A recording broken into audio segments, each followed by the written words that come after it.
The connection was terrible, crackling with static, but my brother's smug voice came through clearly enough. They won't even notice the money's gone, Sarah. They barely know what day it is anymore. I gripped my phone tighter, the humid African air suddenly feeling suffocating. 10,000 miles from home, standing outside a rural medical clinic in Uganda. I was listening to my brother brag about stealing from our elderly parents. "How much did you take, David?" I asked, keeping my voice steady despite the rage building inside me. He laughed, that familiar dismissive laugh I'd grown to hate. "All of it. Their savings, retirement accounts, everything. About 3 million total. Consider it my inheritance, just a little early. My name is Sarah Mitchell, and at 34, I was facing a crisis I never imagined. I'd spent the last year working with Doctors Without Borders, setting up medical clinics in underserved communities. Meanwhile, my younger brother had been systematically draining our parents' life savings, taking advantage of their declining mental health. "They're our parents, David," I said quietly. "How could you do this to them?" "Oh, spare me the moral high ground," he sneered. "You're the one who abandoned them to play hero in Africa. At least I've been here, checking on them every week." Checking on them. Right? More like manipulating them, gaining their trust while I was away. Mom's calls over the past few months have been increasingly confused, mentioning strange bank transfers and missing statements. I should have seen it sooner. "I'm coming home," I told him. "Don't bother," he replied. "By the time you get here, the money will be long gone. And who do you think they'll believe? Their devoted son who visits every week, or their absent daughter who couldn't even come home for Christmas?" The call ended abruptly, leaving me standing in the African heat, my mind racing. David thought he had won, thought his months of careful manipulation had given him the upper hand. What he didn't know was that I'd been 10 steps ahead of him for months. 6 months earlier, during a rare visit home, I'd noticed something off about our parents' behavior. Dad, once sharp as a tack, was struggling to remember basic details about their finances. Mom kept mentioning David's helpful suggestions about consolidating their accounts. That's when I called Grace, my best friend and one of the top financial crimes attorneys in Boston. "Someone's isolating them," she'd said after reviewing their bank statements, moving their money around, changing their account access. Classic signs of elder financial abuse. I'd spent that visit quietly gathering evidence, copies of suspicious transfers, recordings of my parents' confusion, documentation of David's sudden involvement in their finances. Then I put safeguards in place that he knew nothing about. Now, as I walked back into the clinic where I'd been working, my phone buzzed with a text from Grace. "It's done. Everything we documented has been sent to the FBI's Elder Fraud Division. They're moving on the accounts now." I smiled, thinking of David's confidence, his certainty that he'd gotten away with it. He had no idea that every transaction he'd made had been monitored, every document he'd forged had been logged, every manipulation had been recorded. My colleague, Dr. Chen, looked up from his patient charts as I entered. "Everything okay? You look worried." "It will be," I said, pulling on fresh gloves. "My brother just made a very big mistake." The next few hours were a blur of patients and procedures, but my mind kept drifting back to Boston. Grace would be executing our plan now, freezing accounts, filing emergency petitions, setting everything in motion. During my lunch break, I checked my email to find updates from our team of specialists: the forensic accountant who traced David's money movements, the elder care attorney who documented our parents' declining capacity, the private investigator who tracked David's suspicious spending patterns. "Your brother's been busy," the PI's report noted. "New car, luxury apartment, expensive watches. Classic signs of someone burning through stolen money fast." I thought about David sitting in his new apartment, probably congratulating himself on his clever scheme. He'd always been the manipulative one, using charm and lies to get what he wanted. Growing up, he convinced our parents that his every failure was someone else's fault. Now he was taking advantage of their mental decline to steal everything they had. Grace called as I was finishing my shift. "The FBI is very interested," she said without preamble. "The evidence is overwhelming. Systematic elder abuse, fraud, theft. They're building a case for federal charges." "How long?" I asked, stepping outside into the cooling evening air. "A few days to freeze everything, maybe a week to bring charges." "But Sarah, there's something else. The forensic accountant found other victims." My heart sank. "What do you mean?" Your brother's been running investment scams, small ones at first, targeting other elderly people in your parents' social circle. We've identified at least 12 victims so far. I closed my eyes, feeling sick. How much? Another 2 million, approximately. He used your parents' reputation in the community to gain trust. Convince people to invest in fake business ventures. The magnitude of David's crimes was staggering. This wasn't just opportunistic theft from our parents. It was a calculated scheme that had probably been years in the making. What about our parents? I asked. Are they safe? I've arranged for a geriatric care manager to check on them daily, and have filed for emergency guardianship to protect them from further exploitation. The hearing is next week. I looked at my calendar, at the patients scheduled for upcoming surgeries. I need to come home. The clinic can spare you for a few weeks, Dr. Chen said, making me jump. I hadn't heard him approach. Family emergencies take priority. The next 24 hours were a whirlwind of arrangements. My replacement was briefed, my patients were transferred, and my flight was booked. As I packed my bags, I received another call, this time from the FBI agent handling the case. Ms. Mitchell, she said, her voice professional but kind. I want you to know we're moving quickly. Your brother's assets have been frozen, and we're preparing to execute search warrants. But there's something you should be prepared for. What is it? Based on our preliminary investigation, a significant portion of the money is already gone. Spent on luxury items, gambling, high-risk investments that failed. Recovery may be limited. I sat down on my bed, absorbing this. How much is left? Of the 5 million total. Maybe 2 million, if we're lucky. We'll do everything we can to recover assets, but I understand, I said quietly. Thank you for being honest. After hanging up, I opened my laptop and logged into my own banking accounts. The numbers that greeted me represented 10 years of careful saving, of living modestly despite my doctor's salary, of investing wisely and planning for the future. I had enough, not to replace everything David had stolen, but enough to ensure our parents would be taken care of. It wasn't the retirement they planned, but they wouldn't lose their home or go without care. My phone buzzed again. Another text from David, his tone still smugly confident. About the new Porsche today. You should see it, sis. This is the life I was meant for. I didn't respond. Let him enjoy his last few days of freedom. Let him think he'd won. The truth would hit him soon enough.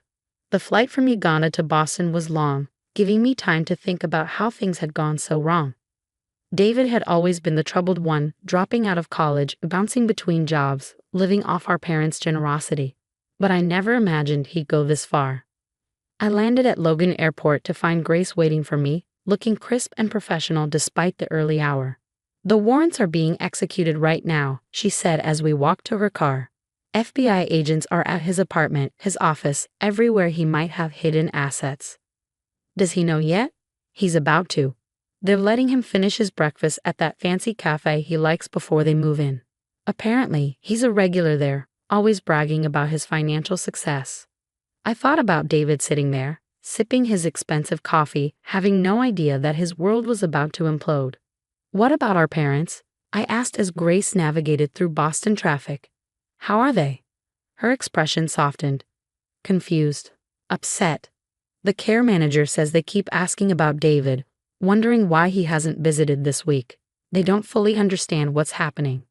That was both a blessing and a curse. Their cognitive decline had made them vulnerable to David's manipulation, but it also meant they might be spared the full pain of his betrayal. We pulled up to my parents' house, the beautiful colonial where I'd grown up, just as another car was leaving. Through the window, I glimpsed David's expensive watch, his new designer suit. Perfect timing, Grace murmured. The FBI is 3 minutes away. We'll be even from a distance. I could see the moment reality hit him. His face drained of color, his shoulders slumped, and the casual arrogance he'd worn like armor finally cracked.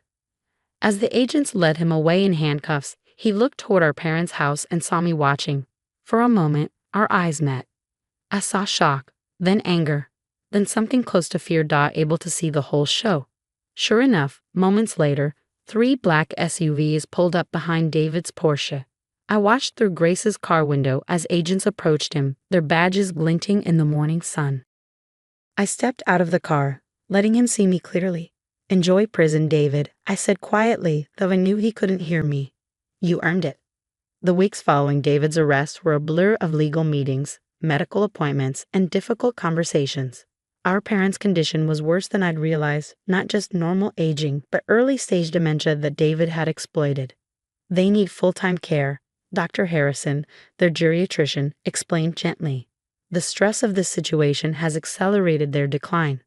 I sat in her office, reviewing their test results. What are our options? There were excellent memory care facilities, but they're expensive. Given the financial situation, money won't be an issue, I interrupted. I'll make sure they get the best care available. That afternoon, I met with my financial advisor to restructure my investments. Between selling my condo in Boston and liquidating some long-term savings, I could ensure our parents' care for years to come. Are you sure about this? Grace asked when I told her my plans. You're giving up your own security. They're my parents, I said simply. And after what David did to them, I'm the only one they have left.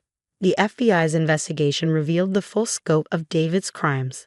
Beyond stealing from our parents, he targeted elderly people throughout their social circle, using our family's good name to gain trust. The scheme had been elaborate: fake investment documents, forged signatures, manipulated bank statements. Your brother's looking at serious federal time, the lead investigator told me. The evidence is overwhelming. I visited David in jail once, a week after his arrest. He sat across from me in his orange jumpsuit, his designer clothes and expensive watch replaced by prison basics. Come to gloat? He asked bitterly. No, I replied. I came to understand why. They loved you, David. Supported you through everything. How could you do this to them? He laughed, a hollow, ugly sound. They were going to waste it all on nursing homes and medical care. I deserve that money. I'm their son. And I'm their daughter, I said quietly. The difference is, I wanted to take care of them, not steal from them. His expression darkened. You think you're so perfect, don't you? Saint Sarah, the doctor, the humanitarian. Well, guess what? While you were saving strangers in Africa, I was here, watching them decline, realizing they'd spend every penny on staying alive a few more miserable years. I stood up disgusted. You're right about one thing. I was in Africa, helping people. But I was also watching you, documenting everything, making sure you couldn't destroy our family. Goodbye, David. Enjoy the next 15 to 20 years. As I walked out, he called after me. They won't even remember who you are soon. What's the point of sacrificing everything for people who won't know you? I didn't turn around, but his words haunted me. Not because he was right, but because he so fundamentally misunderstood what family meant. The next few months were focused on settling our parents into Sunrise Gardens, one of the best memory care facilities in Massachusetts. Their confusion about David's absence was painful to witness, but the staff were skilled at redirecting their anxiety. They're adjusting well, Susan, their primary care nurse, told me during my daily visit. Having you here so often helps. I'd taken a leave of absence from Doctors Without Borders, renting a small apartment near the facility. My parents might not always remember I was their daughter, but they knew I was someone who cared, someone who made them feel safe. Grace helped me navigate the legal aftermath of David's crimes. Some of the stolen money was recovered, but most have been spent or lost in bad investments. The victims from the community were devastated, not just financially but emotionally. We trusted him because of your parents, Mrs. Peterson, our former neighbor, said tearfully when I visited to apologize. They were such good people. We never imagined. I ended up organizing a support group for David's victims, connecting them with financial advisors and elder care attorneys who could help them rebuild. It wasn't much, but it was something. One evening, as I sat with Mom during dinner, she had a moment of clarity. Sarah, she said, reaching for my hand. You're taking care of us, aren't you? I squeezed her hand gently. Yes, Mom. I am. But what about your work, your life? This is my life right now, I told her. Being here with you and Dad. She frowned slightly. David, he did something bad, didn't he? I remember being scared about money. Don't worry about that, I said softly. Everything's taken care of now. Her moment of lucidity passed, but the conversation stayed with me. Grace visited one Sunday, bringing coffee and her usual straight talk. You need to think about your future, she said as we sat in the facility's garden, watching Dad enjoy the sunshine. You can't put your whole life on hold indefinitely. I'm not, I replied. I'm just reprioritizing. She gave me a knowing look. Sarah, you've given up your condo, your savings, your career in international medicine. That's more than reprioritizing. What was I supposed to do? Let them end up in some underfunded state facility? Let David win? No, she said gently. But there might be a middle ground. What if you could find a way to continue your work while still being there for them? Her words got me thinking. The next day, I reached out to several local hospitals about positions in their international health departments. To my surprise, Boston General was looking for someone to coordinate their global health initiatives, a role that would let me use my experience while staying close to home. The interview was scheduled for the following week. As I prepared for it, I received an unexpected letter from David. Dear Sarah, it began. Prison gives you a lot of time to think. I've been thinking about what you said during your visit, about family and sacrifice and doing the right thing. I didn't get it then. Maybe I'm starting to now. I know it doesn't change anything, but I'm sorry. Not just for the money, but for making you give up everything to fix what I broke. I folded the letter carefully and put it away. Maybe it was genuine remorse, maybe it was just another manipulation. Either way, it didn't change my path forward. The interview at Boston General went well. They offered me the position, along with flexibility to balance work with my parents' care.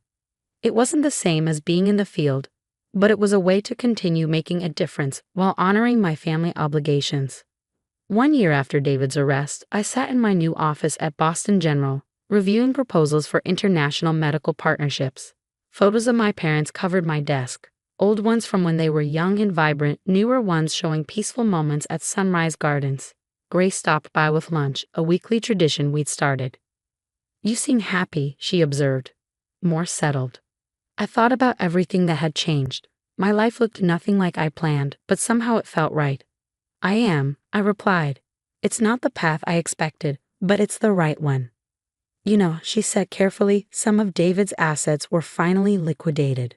The FBI recovered more than they expected. It's not much, but it might let you recoup some of what you spent on your parents' care. I shook my head.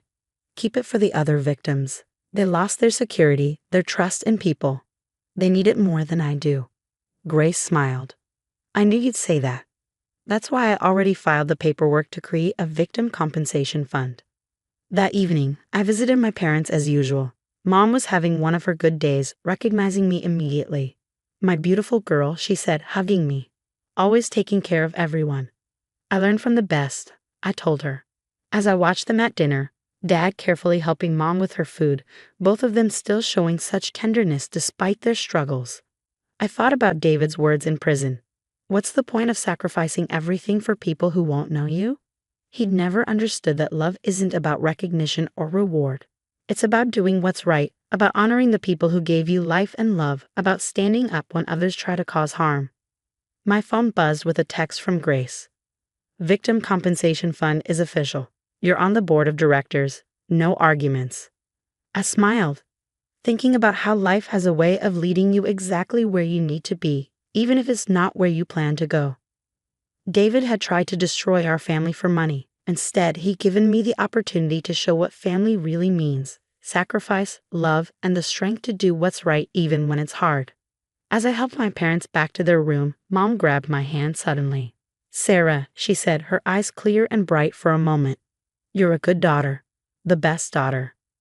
The words brought tears to my eyes, not because I needed to hear them, but because even in her confusion, even after everything that had happened, my mother's love still shone through. Thank you, Mom, I whispered. I learned from the best parents. Later that night, as I walked to my car, I thought about the journey of the past year. I lost my savings, changed my career, and completely restructured my life. But I'd gained something too, a deeper understanding of what matters, of what it means to be family. David might spend years in prison regretting his choices, or he might never truly understand what he'd done wrong. Either way, I knew I'd made the right choice, because sometimes the biggest victories come not from what we gain, but from what we're willing to give up for love.